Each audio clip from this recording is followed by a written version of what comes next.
బామ్మ చెప్పే మంచి విషయాలకు స్వాగతం. అందరూ బాగుండాలని కోరుకుందాం.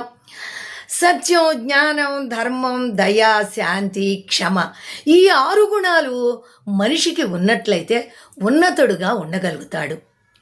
ఇవి ఎవరెవరి నుంచి ఎలా పొందగలుగుతామో ఈ విషయాన్ని మనం ఇప్పుడు తెలుసుకుందాం.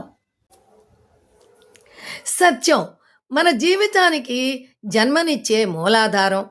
అది మనల్ని నిలబెట్టే తల్లి లాంటిది. అంటే సత్యం తల్లి. జ్ఞానం మనకు మార్గాన్ని చూపించే దీపం. అజ్ఞాన అంధకారాన్ని తొలగించే తండ్రి లాంటిది. అంటే జ్ఞానం తండ్రి. ధర్మం మనకు తోడు నడిచి సరైన మార్గంలో నడిపించే తోబుట్టువు లాంటిది. అంటే ధర్మం తోబుట్టువు. దయ మనసును అర్థం చేసుకొని అనురాగంతో ఆదరించే, అవసరాన్ని అర్థం చేసుకునే నిజమైన స్నేహితుడు. అంటే దయ స్నేహితుడు. శాంతి జీవితానికి సాంత్వననిచ్చే, మనసుకు ప్రశాంతతను ఇచ్చి కుటుంబానికి వెలుగునిచ్చే జీవిత భాగస్వామి. అంటే శాంతి భార్య.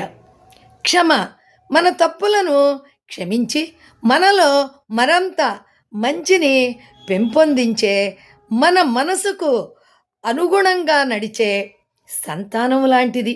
అంటే క్షమ సంతానం.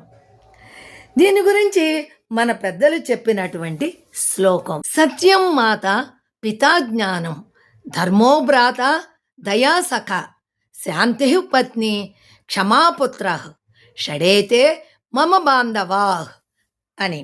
సంపద, పదవి, శరీరం, సంబంధాలు కాలంతో మారిపోవచ్చు. కానీ సత్యం, జ్ఞానం, ధర్మం, దయ, శాంతి, క్షమ, ఈ షడ్గుణాలు జీవితాంతం మనతో ఉంటాయి. ఈ 6 మనకు నిజమైన బంధువులు. ఈ షడ్గుణాలు మనుషులను ఉన్నతులుగా తీర్చిదిద్దే నిత్య సంపదలు. ఏమంటారు? ఇది మీకు నచ్చినట్టయితే ఒక లైక్ చేయండి, అలాగే ఒక కమెంట్ ఇవ్వండి. మీకు కుదిరితే షేర్ చేయండి. సబ్స్క్రైబ్ చేయటం మర్చిపోవద్దు.